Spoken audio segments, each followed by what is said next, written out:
Welcome back. In the first segment of this class, we saw that once you have a symplectic structure and you have a metric structure with the appropriate spherical symmetry, you can use those two tensors, the symplectic form and the inverse metric tensor, to construct yet a third that has all the properties you might want from complex numbers. Namely, if you take this operator and you square it, you get -1. Now, of course, nowhere in the formalism we have introduced the square root of -1. But once you understand that there is something that squared gives you the square root of, something squared gives you minus the identity, you might as well decide this is a good place to introduce complex numbers just because of they're convenient. So in a certain sense, the standing of complex numbers of the square root of -1 in quantum mechanics is very similar to the standing of the square root of -1 when you do electromagnetism. It's a matter of convenience. In the case of quantum mechanics, however, the convenience is extreme because you already have something the square of which is -1. So given that we have this complex structure, there is no reason why we shouldn't take advantage of it. And we are going to see now that there is a lot to be gained from switching to coordinates. Instead of theta and pi, we switch to coordinates that take advantage of this symplectic, of this complex structure. So here we go. We're going to take advantage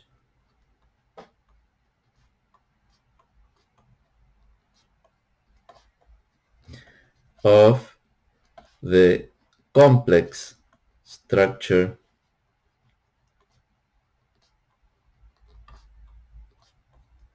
J. And what we're going to do is change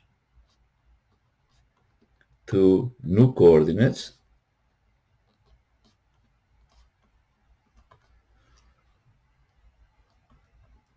that are complex. The new coordinates, we're going to call them psi. And in terms of the pseudo-Cartesian coordinates, that's what they look like. And in terms of the pseudo-polar coordinates, theta and pi, this is what they look like. Very good. A point here, a point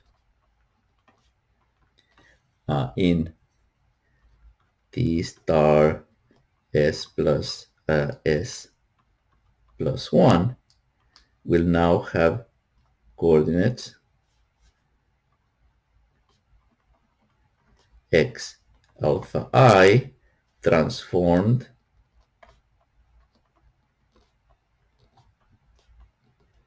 to,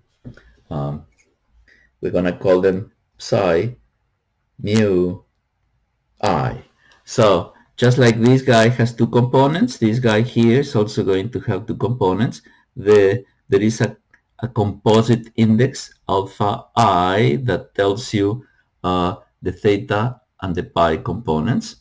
And here there is a composite index 2, and the two components that we're going to write them like 1I, 2I, and this one is just going to be the wave function, and the lower component is going to be I multiplied by the complex conjugate of the wave function. So you still see that once I give you psi I, you already immediately know what the other component is, but this has 2 degrees of freedom, and this one has the same 2 degrees of freedom. Notice that here, just as a matter of notation, here I used, in the old theta pi components, I was using alpha from the beginning of the Greek alphabet. Now I'm going to be using mu from the middle of the Greek alphabet to distinguish these complex components. Now, most crucially, this is a canonical transformation. So let me just write as the transformation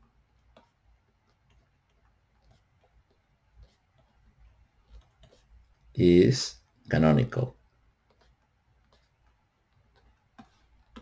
So what that means is that if eta is the momentum conjugate to xi, and pi is the momentum conjugate to theta, then I psi star is going to be the momentum conjugate to psi.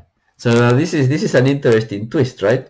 You can either think of the phase of the wave function as being canonically conjugate to its magnitude, or in terms of wave functions, you can actually think of the complex conjugate of the wave function as being canonically conjugate to the wave function. All of this within the same Hamiltonian approach, formalism that has Poisson brackets, Hamilton's equations, and everything else. We can check that this is true, and indeed,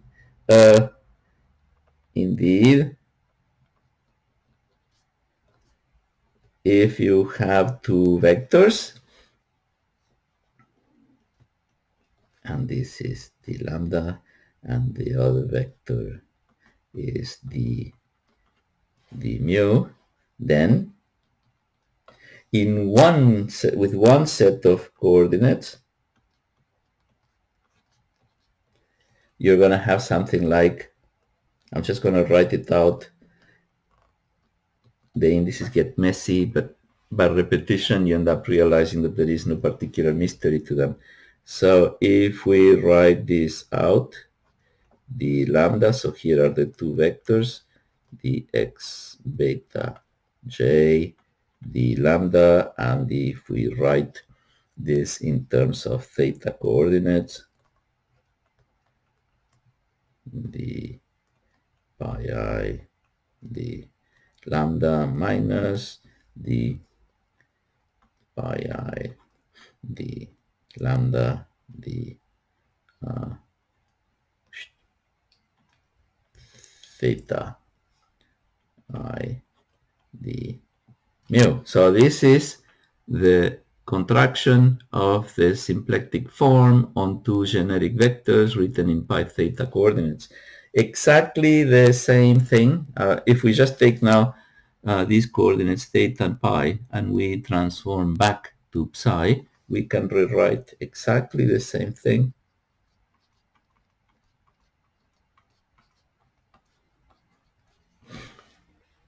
Where now I write mu I, nu j, the psi mu I, the lambda, the psi nu j, the mu, and we expand this. What we get is the psi I, the lambda, the I, psi I star, the mu, minus the I, psi star, the lambda, the psi I, the mu. So from here, we can actually figure out what the components are, so that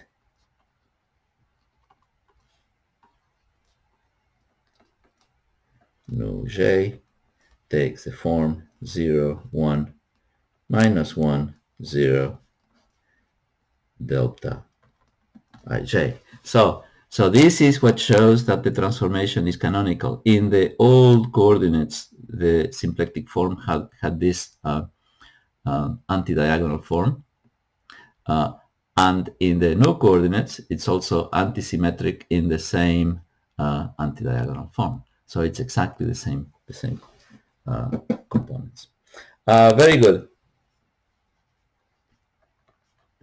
Some more formulas before we actually do something interesting. The constraint of normalization in this language is written as n1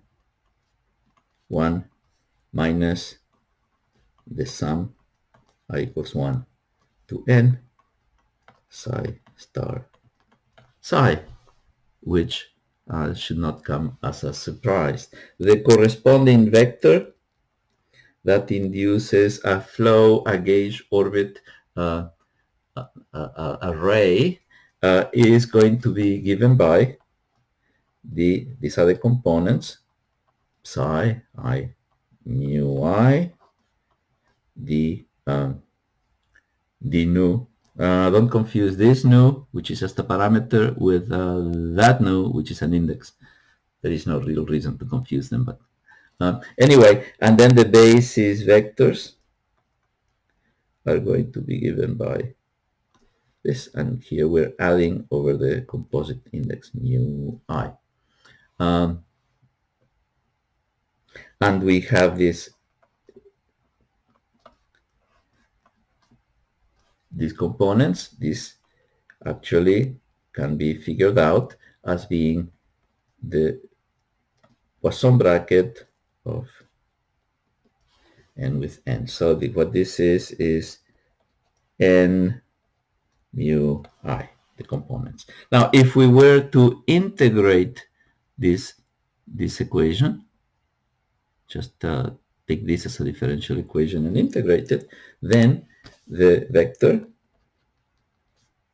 n ends up being, has components I psi I in the direction of the first of the psi components, and psi star I in the direction of the complex conjugate components. We can integrate these equations, and when we do, we find that the equation for the gauge orbit is the curves of the gauge orbit are given by the point shifted by nu is going to be the initial point with nu equal to 0 multiplied by a phase factor, which of course is exactly what we expect. You take the wave function and you multiply by a constant phase factor, you have the same physical state. This is also obvious, of course, from this expression here. If you shift this state by keeping theta fixed and shifting the momentum by nu, that's exactly what you have. Very good. This is all when you are in this in the enlarged space, a point in the cotangent bundle of S plus 1.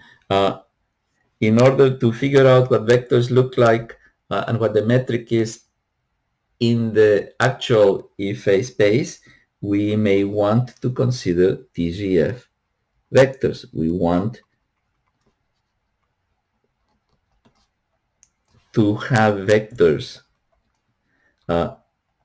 such that the theta components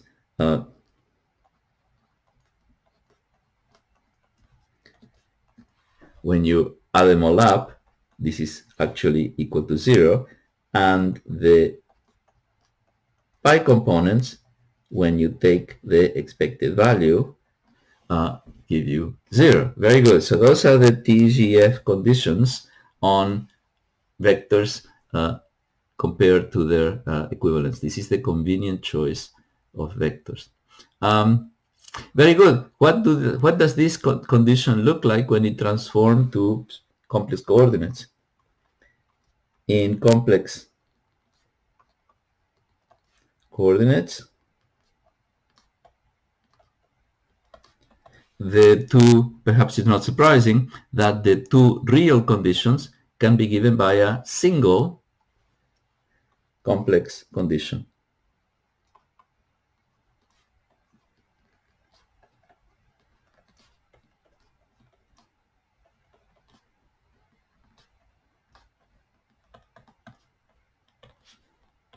The condition is the following. You sum of, let's see, psi star d psi d lambda. So here you have the components, the psi components of the vector, and you multiply by psi star, and this is equal to 0.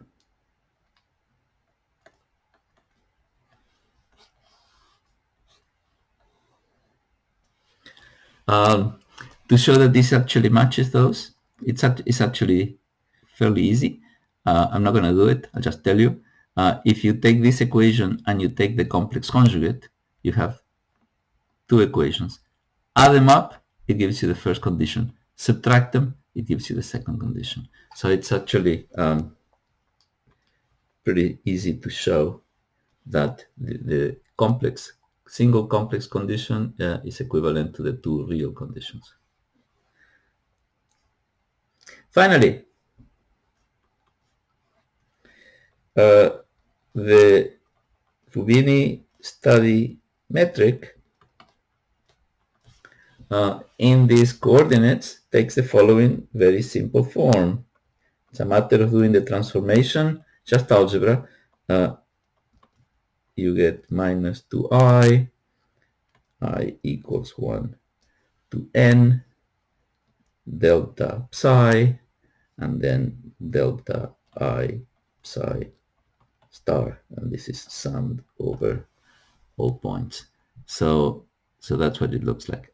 Minus I, and there is an I here, so this is, you can check that this is actually positive with delta psi and its complex conjugate. And if we write this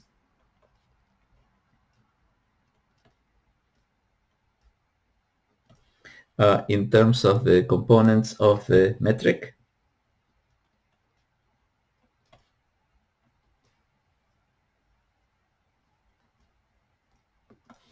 then it turns out that where it is of course assumed that these are TGF, which in this case is written as psi star delta psi equals 0. Then the metric takes the following very nice form. It's going to be minus I delta ij 0, 1, 1, 0. Crucial in this, and this is what in the end makes the consequence of the complex structure when expressed in complex coordinates particularly simplifying, is that these are constants.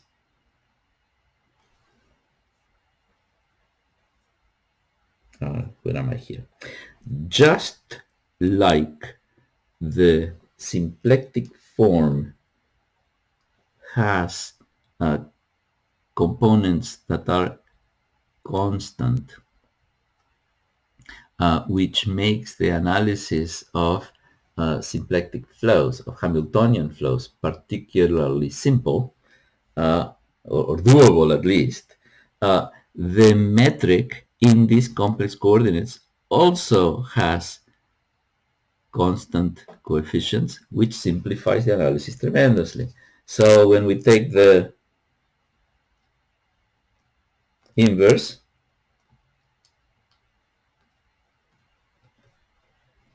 we get exactly the same form, except that the inverse of the I flips the sign, 1, 1, 0. And we can also go ahead and do the mu I, do the complex structure, the tensor J, which is minus mu I, what did I look here? Lambda K omega lambda k nu j, and this is I 0 0 minus I delta ij. So this is sort of like an interesting tensor as well. You see here what this does when acting on any two-component object, it multiplies the top component by I, the bottom component by minus I. This is, of course, as one might have expected, it multiplies the top component by I and the bottom component by its complex conjugate, minus I. Very good. So now we are ready to draw the conclusions of having this metric tensor here. So what we're going to do next is we would like to study, we want flows, we want families of curves, potential candidates for dynamics, flows that preserve, let's call the vector k, the metric, the symplectic form, so that these are Hamiltonian flows, and we want flows that preserve, wrong tensor here, the metric tensor. Any flow that preserves the metric is called a killing flow, after the guy in the 19th century, late 19th century, who first studied symmetries of metric tensors in differential geometry. So what we would like to have is Hamilton killing flows. We want to preserve both. So we want Hamilton killing flows.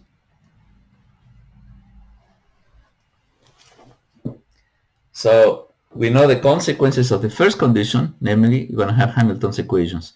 Now we would like to explore the consequences of the second condition. Now, if you remember properly, the fact that this is an antisymmetric tensor meant that what we were doing effectively here was setting the curl of a covector equal to 0, and that's what led us to covectors that look like gradients of scalars, and that was the origin of Hamiltonian flows.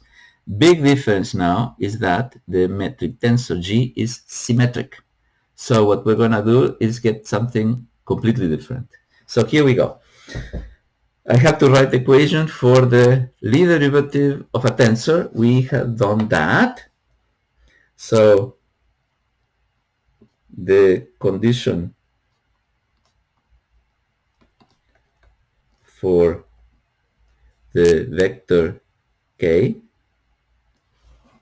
so let me write this as components in complex components, is going to be that the Lie derivative with respect to k of the metric, and here we're going to have two indices. Remember, the Lie derivative is a scalar operator, so if this is a tensor with two indices downstairs, the whole Lie derivative is also a tensor with two indices downstairs. And so now we contract lambda k with the gradient in the cotangent bundle, lambda k g mu I nu j plus. Then we have two additional terms, g lambda k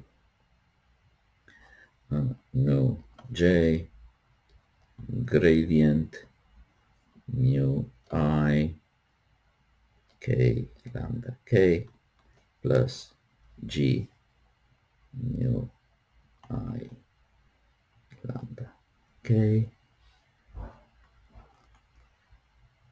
gradient nu J K lambda, lambda K, all of this equal to 0. Now, we just saw that the metric tensor has constant components. So because we have constant components, this term here is going to be 0, which simplifies the analysis. So what I'm going to do now is actually write down what this Lie derivative looks like as a 2 by 2 matrix. And so the way that develops is that the Lie derivative of the metric components mu I nu j is going to look like, and this is a nasty equation. I'm going to write it here as minus I, and here is the matrix v k. You see here we have to sum over lambda k, and so because the matrix is 2 by 2 and it has zeros there are only going to be 2 terms in this expansion, and so what we have is 2j, and here we have a derivative, and the derivative is d psi I plus derivative k 2I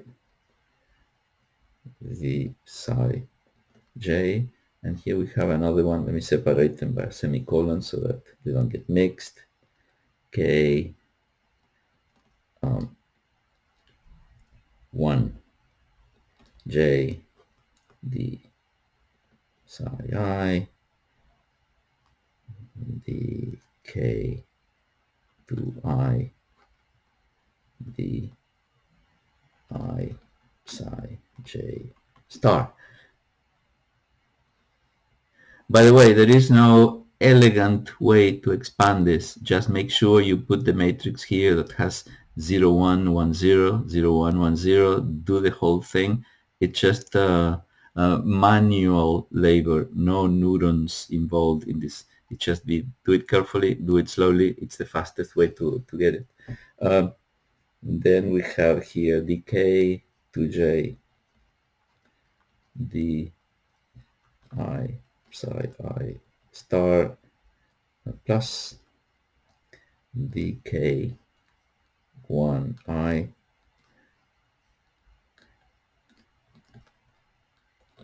psi j. And trust me, there is a reason behind all of this madness. I wouldn't go through writing this if it were not actually, if there wasn't a point. The point mainly is that no brains are required. Just do it, and this will lead to something interesting, because we're almost done here. 1j d I psi I star plus dk 1 I d I psi j star, and all of this is equal to 0. Very good. So that's the condition. This is what we have to solve. But now we have made use of the fact that the metric tensor is preserved along a Killing flow. We have not yet made use of the fact that we know that this k vector is supposed to induce a Hamiltonian flow. But we also know that, I'll write the condition for the Killing flows.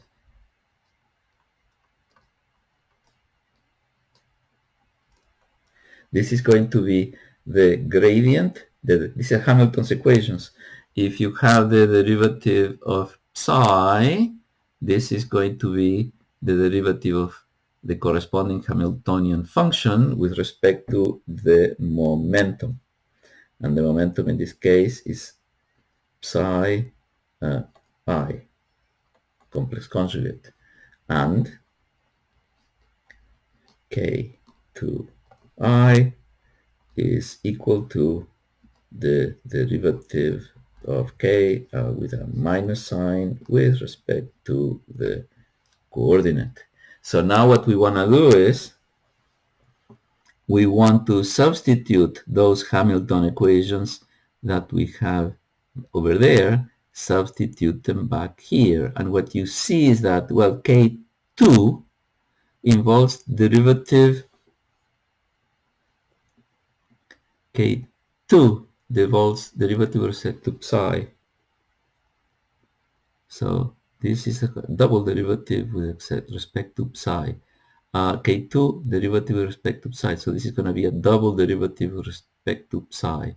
On the other hand, the K1s involve derivatives with respect to psi star. So we collect all of those, and the result is that those equations involve double derivatives, and the double derivatives are going to take this form.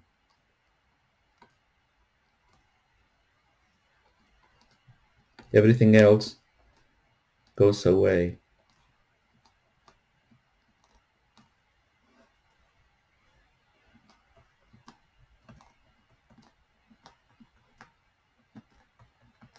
Now, this is remarkable because what this is telling us is these are the conditions that we have to impose on the Hamiltonian function that comes from here, so that not only you have a preserved symplectic form, but also you have a preserved metric. And the condition here that we read from here is that two derivatives with respect to psi's kill the scalar function. Two derivatives with respect to psi stars kill the scalar function. Therefore, the scalar function must be linear in psi and in psi star. We can write this scalar function of psi star in its most general form then as being sum from 1 to n of psi star k. This is some kernel I j psi j. Now you see what I've written here. I have written, this is just a matrix. This is a bunch of it's something with two elements. These are complex numbers, and it's going to be linear in psi star, so that if you take two derivatives with respect to psi star, you kill it, and it's linear in psi, so that if you take two derivatives with respect to psi, you kill it. It is also possible to have functions that are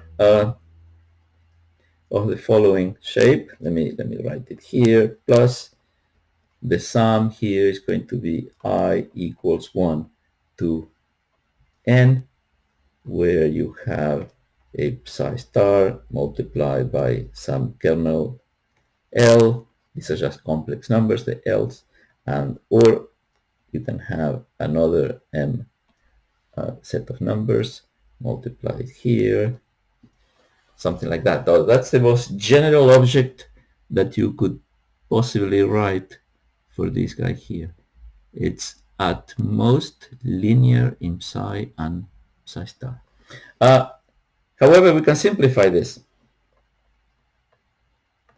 The reason is that we know that we have a symmetry. K, the Hamiltonian for this Hamilton killing flow, is going to be such that if you find out how it changes along the vector along rays, along the gauge orbits, and this is the equation for it. This is supposed to be 0. So what this means is that, well, it means just that. It means that whatever this Hamiltonian k tilde is, it cannot depend on nu if you were to do a gauge transformation. Now, if you do a gauge transformation, this guy changes with a certain phase factor, and there is nothing to compensate. On the other hand, this guy changes with a phase factor, the complex conjugate of the phase factor, and there is nothing to compensate. Conclusion, whatever these guys are, they have to vanish. On the other hand, here you get a phase factor, here you get the complex conjugate gauge factor, they cancel out, and so this term here is allowed. So, conclusion,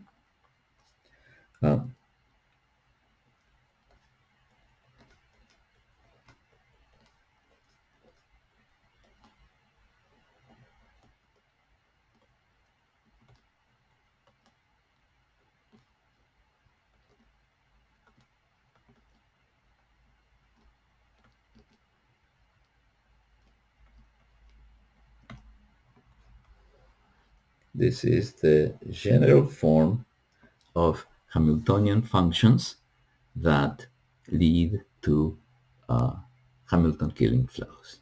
We can do a little bit more because we can now compute what the Hamilton's equations are.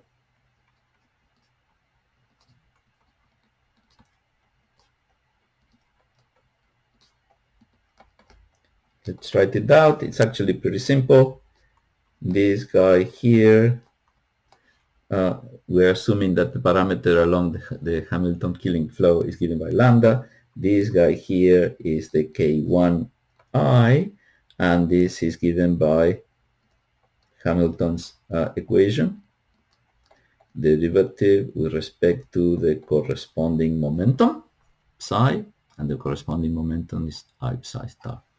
And when I do the derivative of k with respect to psi, what I get is just the remaining part. What I get is 1 over I, the sum of j equals 1 to n k hat ij psi ij. We can do exactly the same thing for the momenta, and this is k2 I, and this is minus the k the psi I. No complex conjugate there. And this ends up being equal to k j equals 1 to n with a minus sign, psi j star k j r hat. What can we see from here? Okay, the first thing we can see is that clearly, if you look at this I floating around on the second equation, it sort of like corresponds to there being a 1 over I on the other side. If we take the complex conjugate of the first equation, we can see that it should match the second equation, right? Because it's, after all, the psi star, the lambda. The condition on this on these kernels then is that, so taking the complex conjugate of one of these equations and comparing with the other, one equation and comparing with the other leads to Kij complex conjugate is Kji. In other words, and this is this is a Hermitian matrix. So the kernel. So the Hamiltonian functions, K tilde, that lead to Hamilton killing flows are given by Hamiltonian functions that are bilinear, linear in psi and in psi star, and the corresponding kernels are Hermitian. The kernel Kij is Hermitian. So you can see that we're getting a whole lot of the mathematical structure of quantum mechanics appearing from imposing preservation of the symplectic structure and preservation of the metric. We're making good progress here. If instead of considering a generic flow, we consider a flow in tau and the corresponding K tilde is H, the Hamiltonian, then so example, just to see what it is that we are getting here. If the Hamiltonian function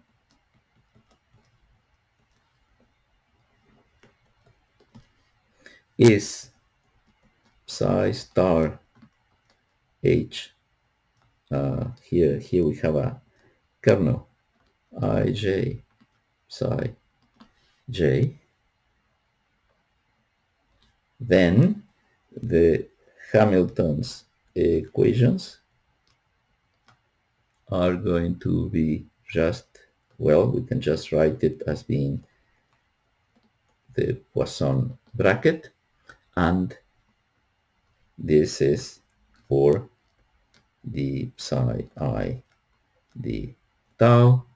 We can move the 1 over I that we had up here, move it onto the other side. What we have is H I j psi j sum over j, which is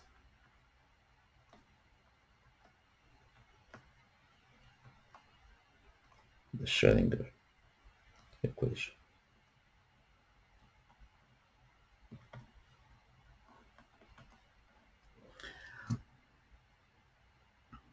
Beyond the fact that this Hamiltonian kernel is Hermitian, its form at this point remains completely undetermined, and also it is clear that nothing here guarantees that this tau is going to be time, so there is plenty more to do. We're going to start addressing those issues next class.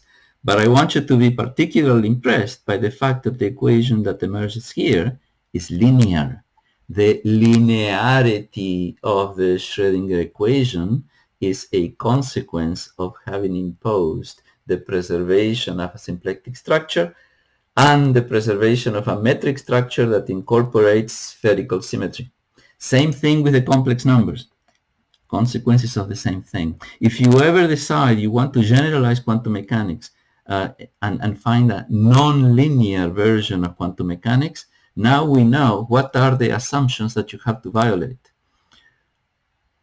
We have a list of assumptions that we have gone through, and if you ever want to have a theory that is consistent with the theory of probability, but that leads to a non-linear quantum mechanics, we know exactly where we can tweak the theory to achieve those violations. Next class, we're going to explore this a little bit more, because you might have noticed that this derivation, wonderful as it is, that nowhere in this whole picture we have discussed Hilbert spaces. That's for next class. See you then.